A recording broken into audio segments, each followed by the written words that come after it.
Be back. So we're going to jump in right now to this series that we've been doing called It's All About You. It's all about you. So I'm sure that over the course of your life, maybe some of you have asked the question throughout some time in your life. I know I've asked it.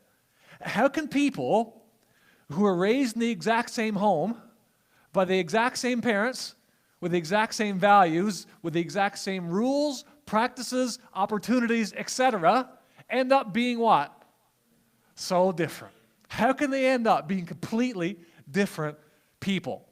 I'm sure this is something that you probably have noticed along the way, or you've experienced maybe on some level, right? So I grew up with an older brother, and growing up we had completely we grew up with the same parents in the same house who raised us with the same values, same rules, and the rules are hard sometimes, same practices, same opportunities, same everything.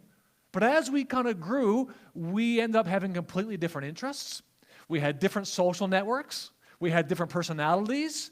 One brother found more mischief than the other brother. The other brother was more cautious to hide away from some of those more challenging moments. I won't tell you which brother was which. And we were very different. And despite our home and environmental influences inside the home being pretty much the same, and one big difference was I always was much better looking. I guess I couldn't really control that. So my brother Stefan, if you're watching, I do love you, but I had to speak the truth. I'm a pastor. I had to say it. But I do love you, man. I do. But in my own home these days, so now like I'm a dad, and Yvonne and I are raising two girls. And most things in their life, from our perspective of what they get from us and how we think we treat them, we think it's pretty similar. I wouldn't say identical, but we think it's pretty similar. And now we're seeing the girls being so different from each other. Thankfully, they look a lot alike. They get mistaken for twins and stuff sometimes. Now they've got the weird hair color stuff going on, which is like a preteen thing I don't really get. We pay money to make Bella's hair look moldy. I don't get that. But it's like, it is what it is. It's a girl thing, so I'm trying to figure it out. George's head looks like she's got like some kind of a creamsicle. It's like blue and it's white and it's red. I don't get it. But I'm there, and I'm trying to navigate it. Me and Yvonne are trying to figure it out. But thankfully, they're similar in lots of ways. They're super blonde and super cute. Thankfully, they're like their mom and not like me. But boy, we're seeing their different personalities now emerge. And I'm wondering, how in the world is that happening when we're trying to almost like stamp them to be the same? It doesn't work. Bella, she kind of loves science and math. It's who she is. And I don't really get that stuff. And Georgia loves fashion and YouTube, which I don't even think are subjects in school. But that's kind of what she loves. And Georgia loves to go to school and just be social and hang with any friend that she can find and make new friends just to hang out with. And then a couple of days ago, or probably, it wasn't a couple of weeks ago probably, I was driving the kids to school. I pretty much take them every morning. And Bella just looks at me bluntly and says, "Dad, I don't like to do group work. And I do my best work alone. Is that okay?" And she's a sweet kid, but she likes her own space, and she likes working stuff through inside of her own head. She's different than Georgia in that way. And so I'm sure that there are those of you here that you're like that maybe, or you have a sibling like that, and who's so different from you, or maybe you're raising kids and they're different from each other, and you're trying to figure it out. Well, let me tell you the answer. Here it is. After all of humanity trying to figure it out, here's the answer. Welcome to this thing that God has given us called personality. Welcome to it. You've all got one. You need to acknowledge it because you've all got one, and we're all different. So we're in this series. It's all about you. And so we're on this journey exploring what it means to dive into who we are, so we can know ourselves, so we can love God more, and so we can love ourselves more. Some of us don't love ourselves a whole lot. I know that because I know some of the things that some of you struggle with, and so we can love our neighbor more. So over the course of the last 4 or 5 Sundays now, we're learning that there are at least 9 different personality types in the world, and I suspect there's many, many more types. But we see these at least 9 types everywhere. We see them at home. We see them at work. We see them in churches. We see them at Tim Hortons. We see them in the Bible. And the uniqueness and the beauty of all these different kinds of people is also where we see the image of God displayed in the uniqueness and beauty of people. The uniqueness in all these different people are actually what makes the world go round. So we need to be thankful for the uniqueness found here. Last week, Karen Bird talked to us about type 1 reformers, otherwise known as perfectionists. And I clearly stayed away from that one on purpose and let somebody else teach it. Can you guess why? Because that's kind of where I'm pretty sure I'm parked. That's where I am. And so she walked you through the biblical story of two brothers, and more specifically, the prodigal son and the elder brother in this story, who's the type 1 perfectionist who knows how even God's supposed to do his business, right? That's that kind of person. And if you missed it, check it out on our Facebook page from last Sunday. It's there and you can see it. So today we're going to move to the next category here. But we're going to go back into sibling dynamics again. And today, so we don't keep picking on the boys, seems like we like to do that, we're going to set our sights on two sisters. And one of those two sisters highlights for us a set of personality traits that illustrate for us another amazing, audacious, awesome personality amongst us. These kinds of people, these folks on our little chart here, are oftentimes known as type 2s, otherwise known more descriptively as helpers. So I'll refer to them as type 2s or helpers. These are the kinds of people we're going to talk about today. And let me set the record straight on these kinds of people. We need more type 2 helpers in the world. We need more type 2 helpers in the church. We need more type 2 helpers in our families. We need more of them in our workplaces. We need to be asking God for more of these people because we need the helpers. We couldn't do life without them. So we ought to listen up about who these folks are because we can't do a thing without them. So in the Bible, in the New Testament, in the book of Luke, there's an amazing story of two sisters, one house, one social get-together, one famous Hollywood personality in attendance, and many big revelations about the type 2 helpers that are oftentimes present amongst us. So as we jump in here, you may see parts of yourself, you may see parts of those around you, and so let's just see what God wants to say to us as we kind of dive into what may be probably a familiar story to some of you, but let's not assume it's familiar to all of you, because I certainly know that it isn't. So let me jump in here. The story starts like this. As Jesus and his disciples were on their way, he came to a village where a woman named Martha opened her home to him. So right off the bat, we see Jesus, disciples, and a lady named Martha. So we're going to see right off the bat, the posture of this lady is a welcoming, open posture. So what do we know about this lady? Right from the first verse of this story, this is a key word. She opened her home to him.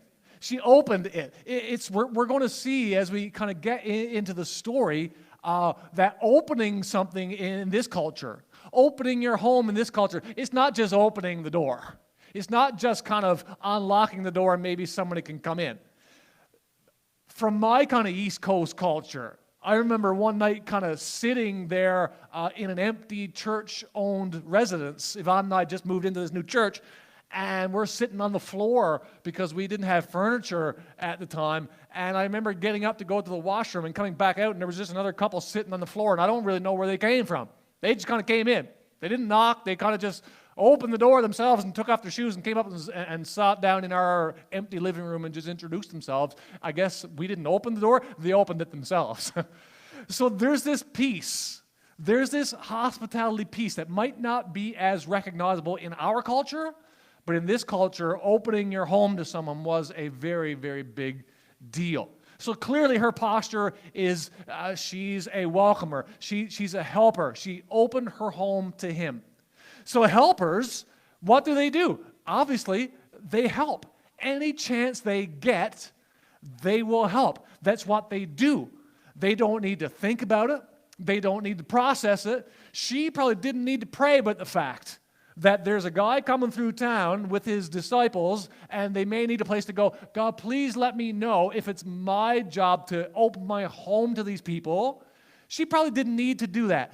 The default of the helper is to just open their arms and help people. It's who they are. It's their default. It's kind of how they are made. They will always exist to reach a hand out to others. So we see here, right from the beginning of the story, Martha opens her home to him, and now we're going to see that what it means to open her home really illustrates who Martha is. And we see hospitality and servanthood in a way that's so amazing that the world and the church and our neighborhoods need more people that will open their homes and their hearts and their lives to people. Helpers, by default, will find ways to do this. So over the course of the last couple of 3 weeks, the Type 8 Challengers, which was where I started a few weeks ago, if you can remember, I started here. And then Madison looked at Type 9 Peacemakers the following week. Last week, Karen brought us through Type 1 Reformers. All these folks kind of process the world and information and decisions and relationships through their guts. If it's the right thing to do, I'm going to step into it. Their intuition leads them. They just feel it's the right thing to do. Their gut leads them. They've got a gut sense. Not really always aligned on facts, but it's aligned on their gut. It is just what they do by default. They process the world by their gut. What does my instinct say? Today we're starting a new kind of a new chapter, so to speak, on this whole tool. Today we're going to look at Type 2 helpers. Next week, I think Madison's on for Type 3 achievers, and then we're going to look at the Type 4 feeler. They process the world not by their instincts. They process the world by their feelings. By their feelings. How do I feel about what's going on here? How do I feel about what I think the room is feeling? What do I think based on what I think my friend is feeling? So they don't process the world based on what my gut says. They process the world by the way their heart kind of reaches out to different kinds of people. So the helper and the achiever and the individualist, the feelers that we'll look at in a couple of weeks, they are kind of more feeling oriented. Their hearts are kind of, they're more in touch with their feelings. They focus more naturally and quickly and inherently. They get a read on what you're feeling sometimes before you even know what you're feeling. If you're a Type 1 reformer perfectionist like me who's not always in touch with my feelings super well, sometimes a helper can step in and say, oh, I think you're feeling like this. Why are you feeling this way? And I was like, whoa, I didn't even really know it, but yeah, I think you're right. I think I am feeling that. These folks super fly in that realm, and they know for the most part, or at least they sense they know what other people's needs are. And once they know what the needs are, what do you think they do? Once they know what the needs are, once they feel they know what people's feelings are, what do? They will naturally, they won't call a meeting to discuss what the next step is. There won't be a group meeting called, well, I think that so-and-so's got a broken heart. What do you think we should do? We're going to vote on it. It's not what they're going to do. Once they've got a sense of the feelings going on in their orbit, they're naturally going to step in and they're going to do something. They're going to help. It's who they are. They ask the questions like, what can I do to help? What do the people around me need? And so being very generous and going out of their way for others enables them to live their best life. Going out of their way, being generous, enables them to live their best life. When they're doing that, when they're just leaning into somebody else's need and really helping someone else, that is what they feel they were created by God to do. And when they're doing it, boy, you see a God thing happening in them. That's when they're living their best life, to use that phrase. If you've got a helper in your life, they're probably the most happy when they're helping you. And sometimes if you're a person that doesn't like receiving help, that's very frustrating for you. That is very frustrating for you. I kind of My wife Yvonne has some helper kind of pieces in her, and when I get sick, I don't like being helped. I don't like being helped. When I get sick, I want to go in that cave, and if I'm on the brink of death, I want to be left alone. I don't want food brought to me. I don't want orange juice. I don't even want people to come to pray for me. I just want to be left alone so I can get over my thing and come back. And so when a helper steps in and wants to help, I'm like, thank you. I don't want your help. And so it's sometimes for some of us, it can be a difficult thing to accept the help from a helper, and they feel they have to do it because it's who they are. So these type 2 helpers amongst us, right, that they will give and give and give and give. And they will love and love and love and love. And then when they're done that, they'll serve and serve and serve and serve in all kinds of ways. And the beautiful thing about it is, in them, that is one of the strong places where we see the image of God shining in these people. That is one of the clear places in a type 2 helper where we see God's image stamped on them in the way they help, in the way they love, in the way they serve. Isn't that the character of God? It is. And so in these people, that is a clear way that we see God's image really shining forth through them. It's amazing when you think about it, because those that you may know, they don't have a basic desire in their life to be right. They don't have a basic desire to take that mountain, we're going to take this on. Or they might not have that basic desire to make a wrong thing right, or the justice piece. It's not that they're not concerned, but it's not their primary motive. They're going to serve and help and love because there's one basic thing that drives them. And you need to listen to this. There's one basic thing that drives a lot of these helpers. They love, they serve, they'll do all those things, they'll help, but there's one basic motivator. Why they'll do all those things, the basic motivator is they just want to feel love in return. They want to feel love in return. They want to know that when I'm serving you, that I feel that love coming back from you. That when I'm helping you, I feel that love coming back from you. When I'm kind of giving myself to you before I even look after my own stuff in my life, that I feel that love from you. And there's really nothing wrong with wanting to feel love from people. It's when it becomes unhealthy, it becomes a problem. Why we do the things we do, right? It's not the things that we do, it's why we do the things that we do. We'll get back to that in a couple of minutes because this story is going to heat up real quick. It's a good story. So let's go on. It says that Martha had a sister called Mary, who sat at the Lord's feet listening to what the Lord was saying. So here's the sister, and if you think about the way I framed the beginning of this talk in the first few minutes about siblings often being very different from each other, then where do you think this story is going to go? You guessed it, there is a sibling conflict on the brew. It's happening. It's about to come out.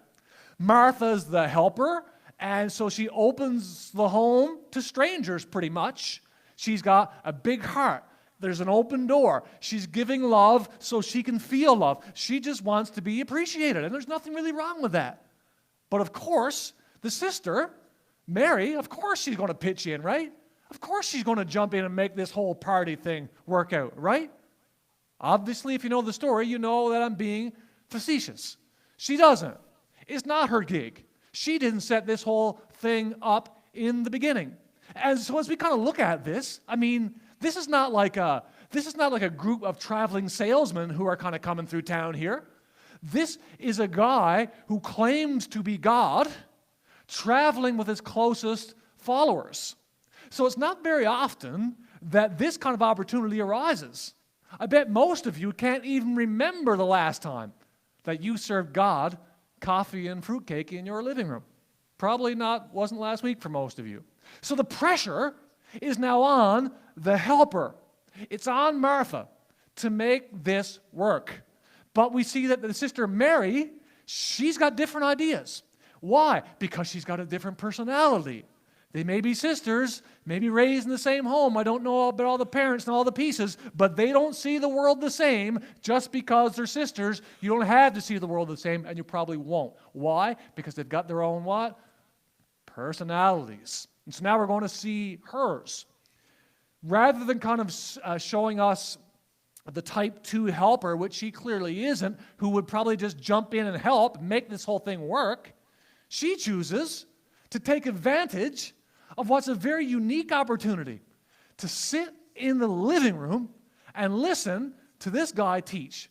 For most certainly, it's not every day that one gets a chance to sit in their living room and take in a Bible study taught by Jesus Christ, the creator of the world himself. Probably doesn't happen every single day, but for her, it's happening. So what does she do? She chooses, I'm just going to receive in this moment, and I'm not going to give in this moment. I am going to embrace what's going on around here. I am going to take in these relationships and this word, and I'm not going to focus on being the giver. And hence, the problem begins. And now we're going to see more classic type 2 helper behavior kind of come to the surface. This is just a fantastic story. It says, but Martha, the type 2 helper, she was distracted by all the prep work that had to be done. Type 2 helpers, they oftentimes get lost in the helping.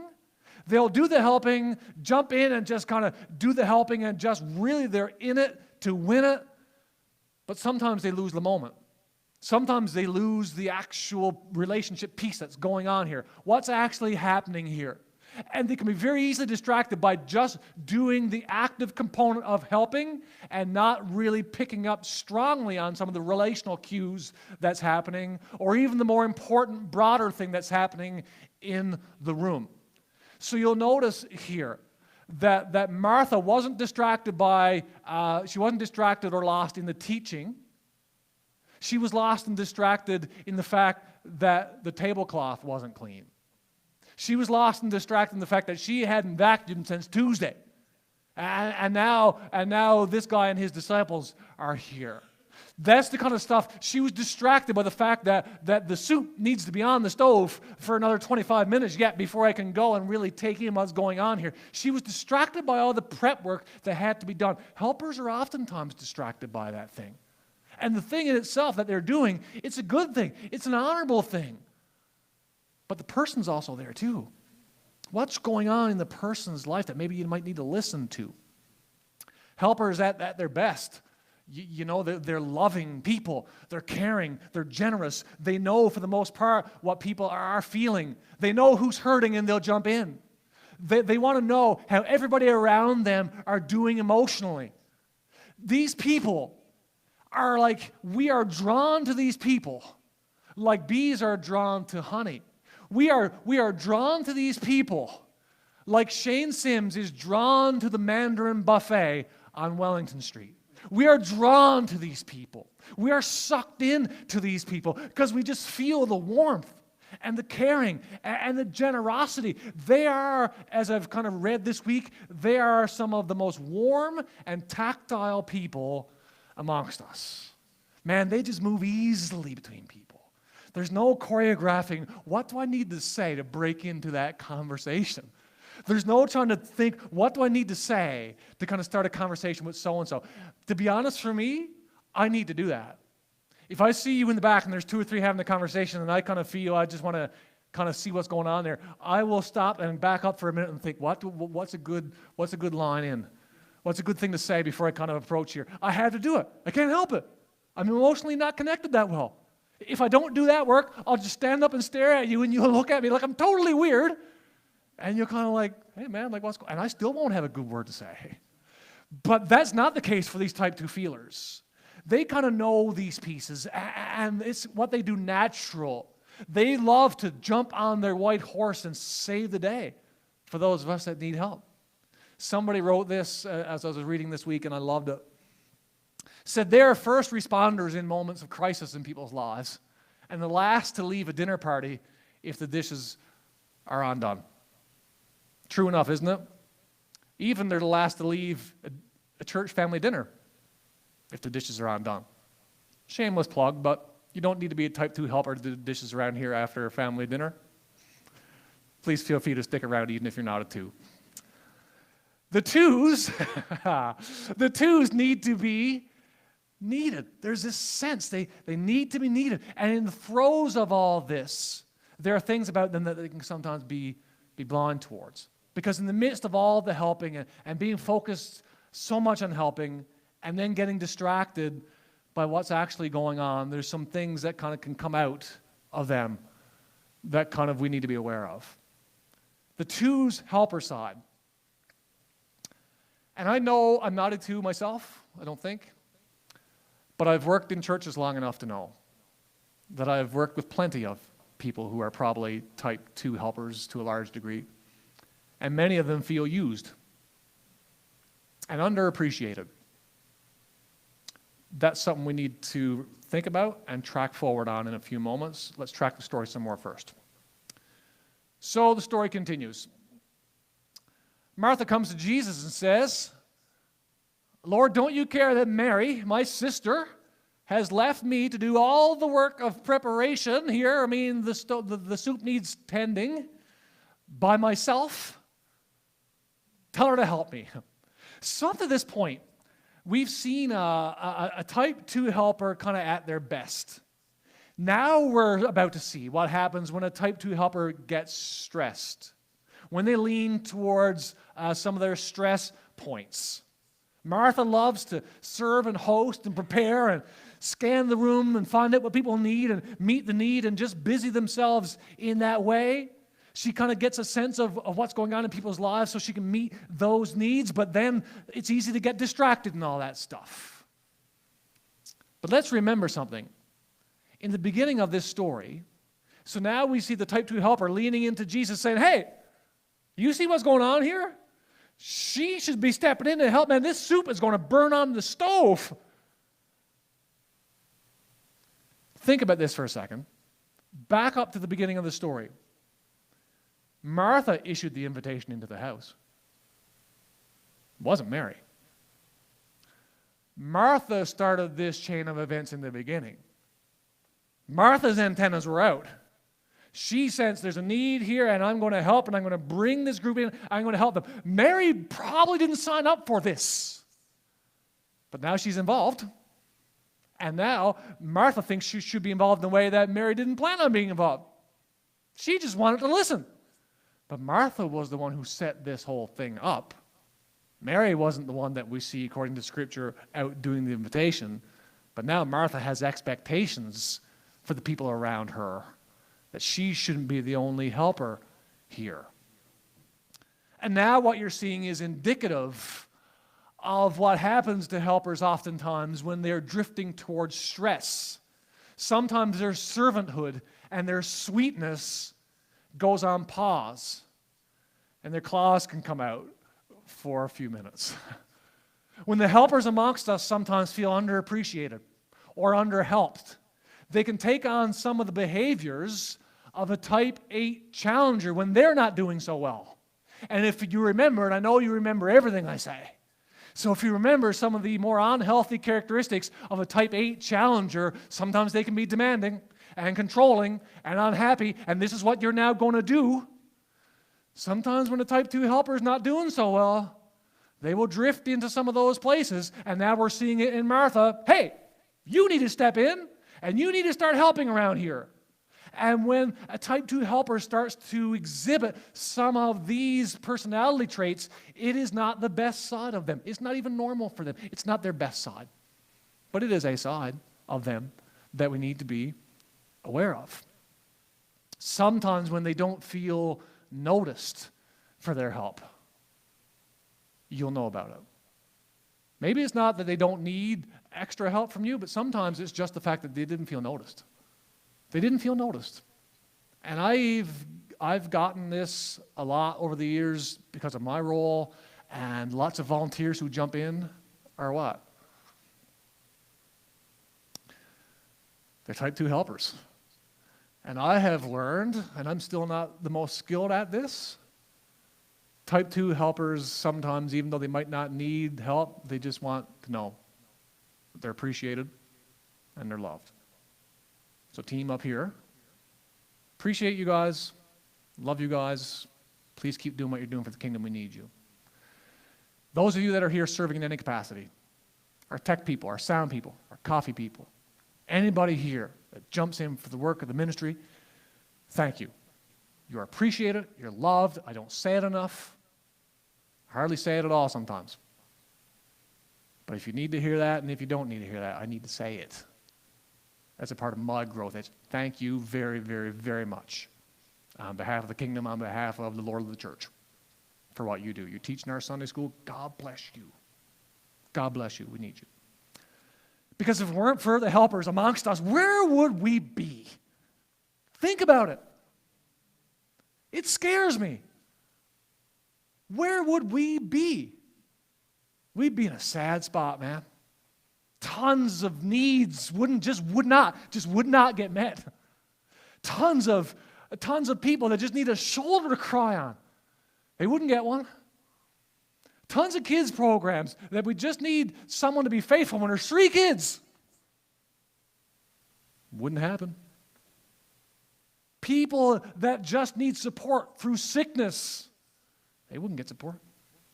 They wouldn't get a pot of soup brought to their place. They wouldn't get it. Scores of people who are just down on their luck and just need someone to wrap their arms around them and just bawl on them, cry with them. Man, they wouldn't get this stuff.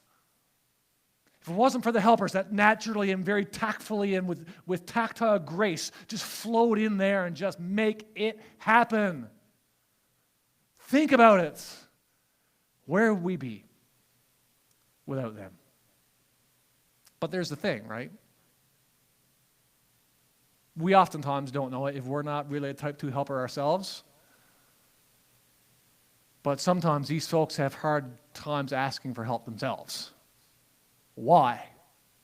Because they're so focused on serving you. So focused on serving you. They want to serve you as part of who they are, but they also want to feel loved by you, so they will serve you and serve you and serve you, hoping to feel that love in return. But they've got needs themselves.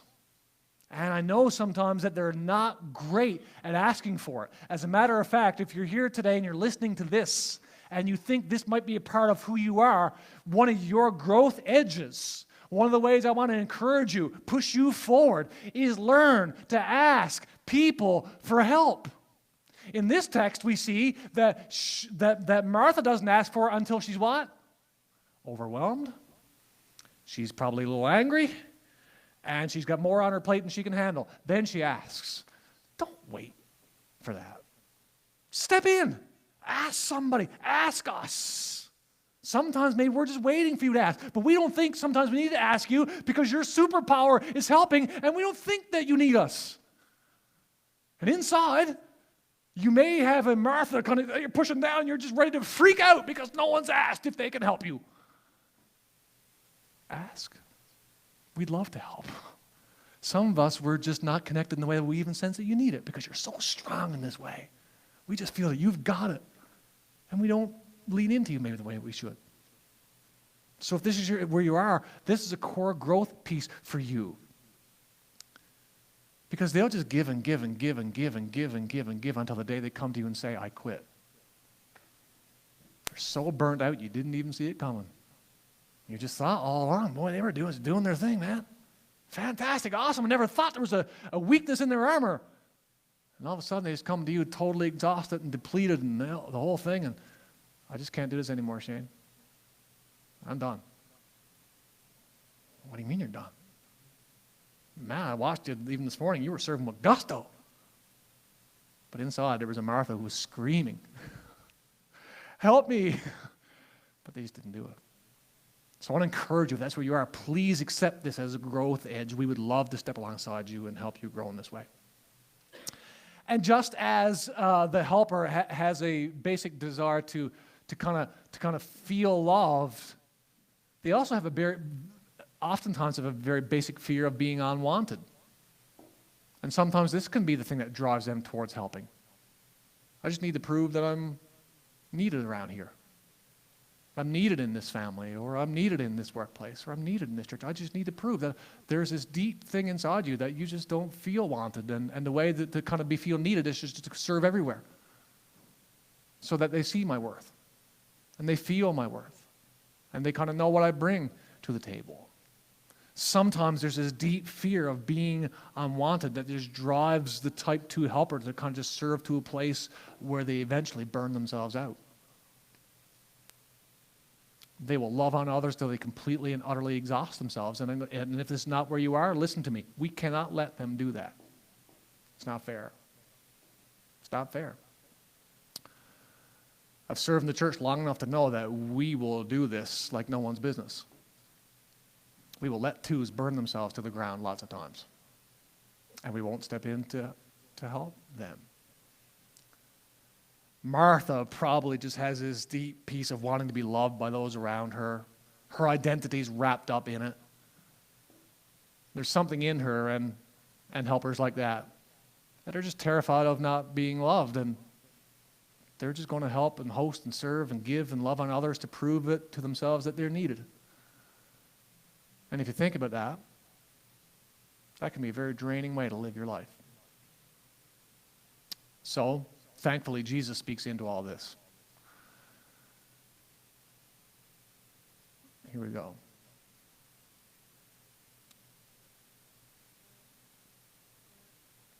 Verse 41. It's not on the screen, so here it goes.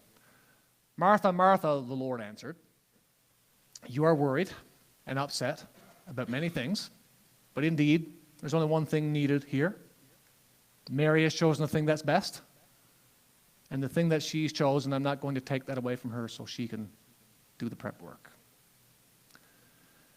Mary here, or Martha here rather, gets some gentle but direct, sense this, correction. From who? From Jesus himself. A little bit of discipline. She opened her home, and now it was not her job to meet everyone's needs in that room. Jesus is now saying to her, it's your job, it's your privilege now to enter into this relationship, not by what you can do for me, but by being with me. Not by what you can do now. You've done the job. You've opened the door. We're here. Now no longer what you can do, Martha. You've done enough. Just be with us. Just be with us. She was missing that. And it's one thing when your friend tells you. It's one thing when you hear a talk on a Sunday morning in the church. But when you're sitting with Jesus in the living room, and Jesus tells you, hey, you're distracted. Listen up, center up. It's here, Jesus says. That's an interesting one to take. For those of you who are here and you've got a type 2 helper in your orbit, we need to help them along this way sometimes, but be careful. Giving corrections sometimes to a type 2 helper. Be sensitive when you do it. Be caring. Can't you sense the love in what Jesus says? Martha, Martha, you're worried about all kinds of stuff. So he kind of helped her along. I don't think he's harsh. He's not straight. He's not like the type 8 challenger who comes in, boom, and no. It's a very gentle correction. And I want to implore you today, if you're in the orbit of someone like that, be sensitive when you kind of lead them along this way. They're one of the most emotionally sensitive people in our orbits. So be gentle and be nice with them. Because you guessed it, they take feedback straight to the heart. Straight to the heart. So for those of us that know a helper, and I'm getting ready to wrap this up, or you're in a marital relationship with a helper, or you have a child you think may be a helper, please, please, please don't abuse their helpfulness. Don't abuse their helpfulness. In one way, it's their greatest strength. In another way, it's their greatest weakness. And if we abuse the type 2 helper for their helpfulness, eventually they will lean into a place in their life that won't be the healthiest side of them. And you will see some of those kind of pieces rising to the surface, and eventually you'll know about it. Because the thing is, if they're always meeting our needs, doing all the things that we love them for doing, and we never push them, lead them gently, as Jesus did, into self-care for themselves, some of these people can become some of the more unhealthy people in the whole conversation we're going to have over the next 9-10 weeks. So be careful how you kind of accept the love and ministry of a type 2 helper. Don't totally burn them to the floor. That's not what God designed them for. Help them find some self-care stuff. Help them find some of that stuff. Some of the most unhealthy helpers around us oftentimes develop what we call codependent relationships with people. And now they depend on helping you. And if they feel they can now no longer help you, they find themselves in a very unhealthy place. I know tons of people like this. I know tons of parents and kids like this. Codependent situations. Then when the kid leaves to go to university, the codependent mom or dad really is not doing well because now they can't help anymore like they did. We need to be careful on how we kind of exert ourselves in relationship with some of these folks because of just their big heart in connecting with us. For those of us that are not type 2 helpers, let me encourage you with this as I land this plane today. Your job, your challenge is to be the best that I can think this through, is to be the voice of Jesus as represented in this story. I think that's your role. To allow and permit and encourage and remind the helpers around us that we love them so much that we don't want them to serve us just for the sake of serving us, but they need to find this healthy place where they're serving us not necessarily because they feel they need to or they have to, but just because it's who they are. Even when nothing comes in return, type 2 helpers, there will be times you will help someone. Nothing will come in return. And you need to learn maybe how to process that. How do you begin to process that as a type 2 helper? Well, maybe if you're a type 2 helper and you kind of feel it doesn't sit well with you when you help someone and you don't get back, try some anonymous acts of service. Try to find some ways to help someone where the person that you're helping doesn't really know that it's you that's helping them. And get used to that rhythm. There's no reward of love coming back because the person doesn't even know that you did it. But there's just that thing. When you offer that, then you're offering it straight to God himself. Try some of those rhythms.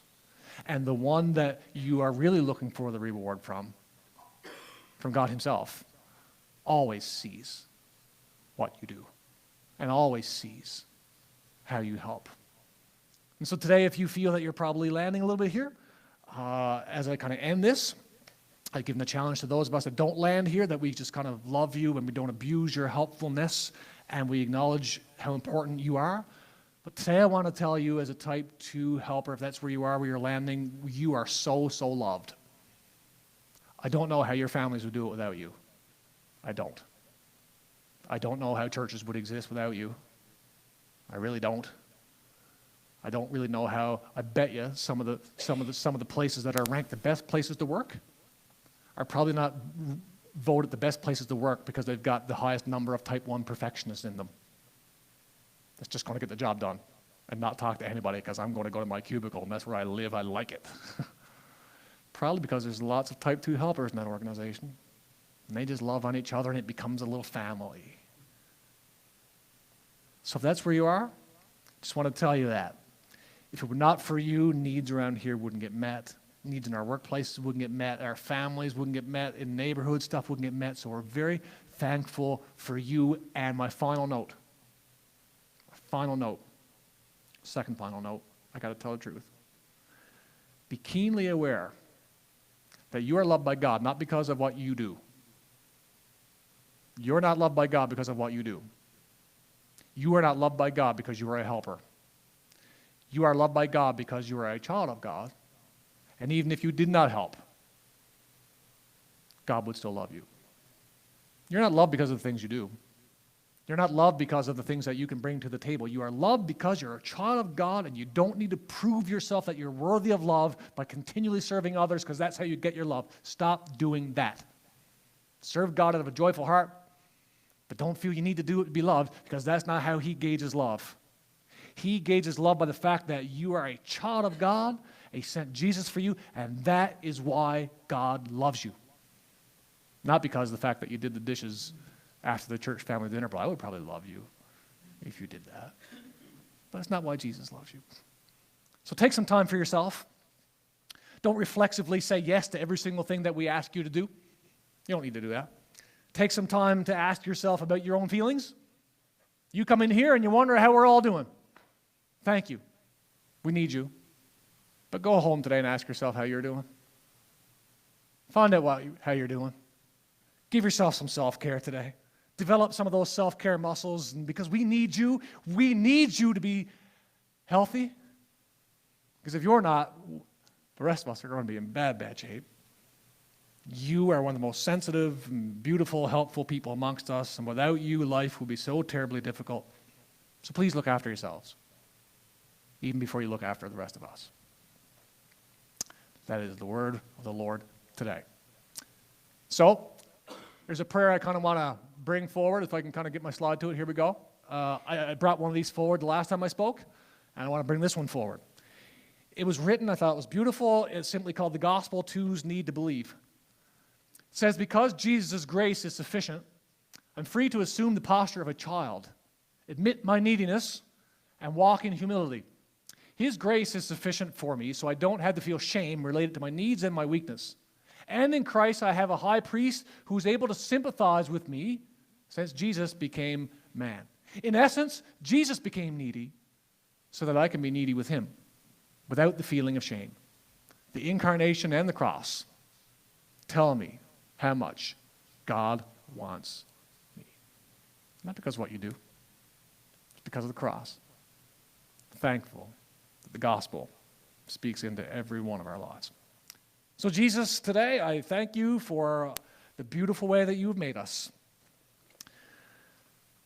God, what would the world look like if we could choose our own personalities? We could choose the person that we would default to. God, this would be such a boring world. This would be such a boring existence. Our families, I don't know what they look like, our churches, God, but we thank you that you are just God. You are the most creative force, spirit on the face of the whole universe. And God, only you could do this. God, we thank you today. And Lord, when the word says that we are fearfully and wonderfully made, we don't even know half what that means. So God, today I thank you for the way you crafted each one of us, for each person listening today. Maybe we don't all fall in this category, but God, we all fall somewhere. And so, Lord, I thank you as we continue over the course of the next few weeks to kind of gauge where it is we are, that you help us to see and acknowledge your good work happening in our lives.